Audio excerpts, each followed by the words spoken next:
and this is something I used to just buy cheap dollar store journals, but I found these really nice journals. You can get them at a decent price at Chapters. And then went back to old fountain pens, and I just love the way it feels. So it's so much more fun writing. So what do you, just one question before we go, what do you get out of journaling with?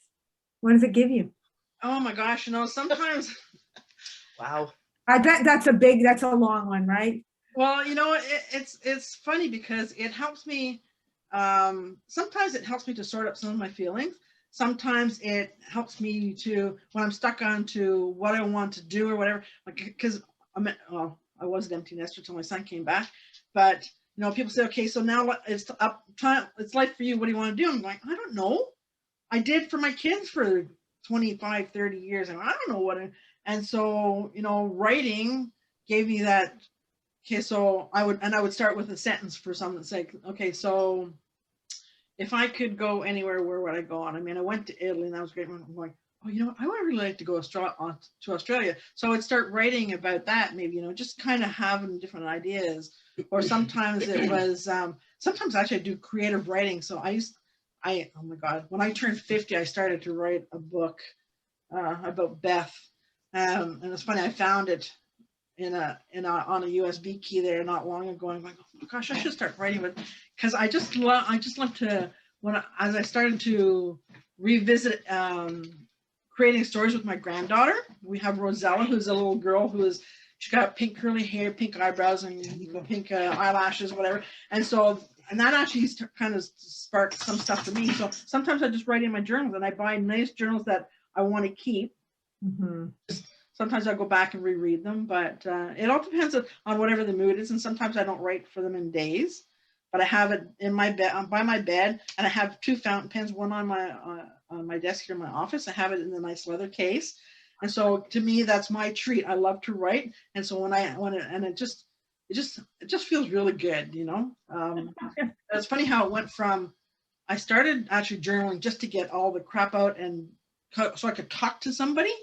Without talking to anybody, I would just throw it all, verbal diarrhea all over the pages, right? And that really helped me to get stuff out. And then it kind of shifted over the years, but now I really enjoy writing. And sometimes it's, if I'm stuck with something, I just kind of throw a question up on the top of the page. Because we went to an event one day, and the guy goes, if you open up the book, and he goes, in the morning, he says, you have a blank page. You have a blank page. You know what? You can start your whole day any way you want. And when he said that, I'm going, oh my gosh. So some mornings I would start writing just, okay, my intention of the day is, and it's not, I'm going to get this work done. I'm not going to do that. Sometimes, I would meet somebody, or, some kind of awesome opportunity would show up. Just throwing it out there. It's like, I don't know what it is, and it would be amazing how, I went, oh my gosh, what happened today?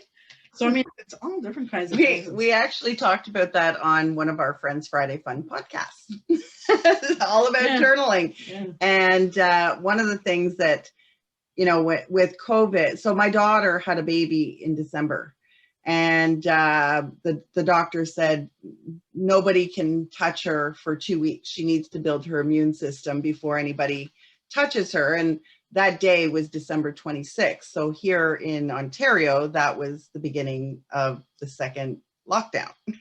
So I was not allowed to go and see her.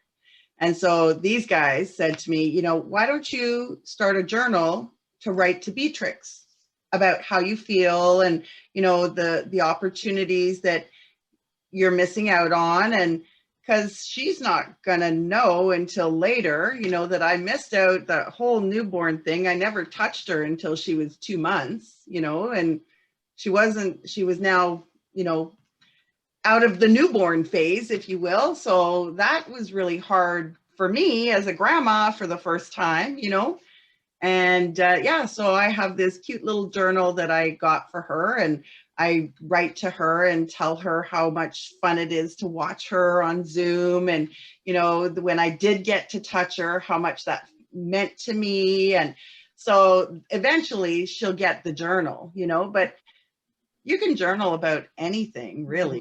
That was a good idea, though.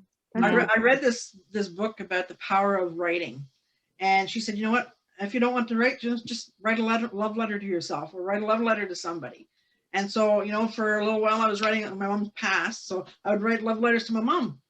Mom, you know, today I can't have conversations with her here, so it's like I write them all out. And so sometimes I write a love letter to me if I'm not feeling so great. It's like, okay, you know, and just point out the good stuff I do, or, you know, whatever. But yeah, love letters to yourself. You know, Yeah, that's what I you think need. it just really helps you really let go, like you said in the beginning. It helps you let go of stuff that's bugging you, that you're thinking about, negative thoughts that you might be thinking about, and it gives you an opportunity to see what you're actually thinking. Yeah. That too. It's Because it was never- interesting to go back years ago and read what, you know, Mhm. mind you, I had, well, it was funny because we had moved to Navan. The kids were in junior school, grade 7, grade 8, or whatever, or the youngest one, I don't know. And I had just moved all the boxes into the garage and hadn't finished unpacking. And he comes in one day and goes, Mom, are you ever a good writer? I said, what are you talking about? He goes, those books in the garage. I'm like, oh my God. It's like, okay, time to, because I didn't know what you were reading. And I'm like, okay, it was like, that was not meant for your eyeballs, but it's like, thank God, I mean, whatever he read, obviously he didn't read anything kind of crazy, but it's like, oh my gosh. Good. So, you know, you never know. Yeah. Now it's time to buy yourself a little wooden chest with a lock. With a lot, yeah, exactly. Well, the kids aren't so curious anymore, you know, so. But it's funny because I've journaled a long time too, and I said to Liz, you know, it's interesting going back to reread journals from years ago, and I'm going, man, I was pretty friggin' awesome, and I didn't even know it. That's, You pretty, know? that's cool. That's actually pretty cool. But yeah, you know, it just helps you to look outside of yourself, right? So you dump it in a book, and then you go back and look at it and go, wow, okay, that's really cool how I was thinking that way. Or I wrote about that and I'm teaching that today. I knew that like a long time ago, but how come I didn't give myself the credit, you know? Yeah. I even had one when I recognized my mom after years of being divorced. My dad, she was still bitter and everything else. I'm going, man, I don't want to be older and bitter. And so I actually wrote letters out to, and just, you know, and so that, and I had to write, actually, I had to write him 3 letters to find I could let go of all that stuff, and then I could see him and I would not feel anger, bitterness, or whatever, you know. And then now I just see him. It's like, yeah, he is who he is. And but writing that out, it's like, yeah, I could write it out and nobody would see it. Did you take a picture of us? Yeah.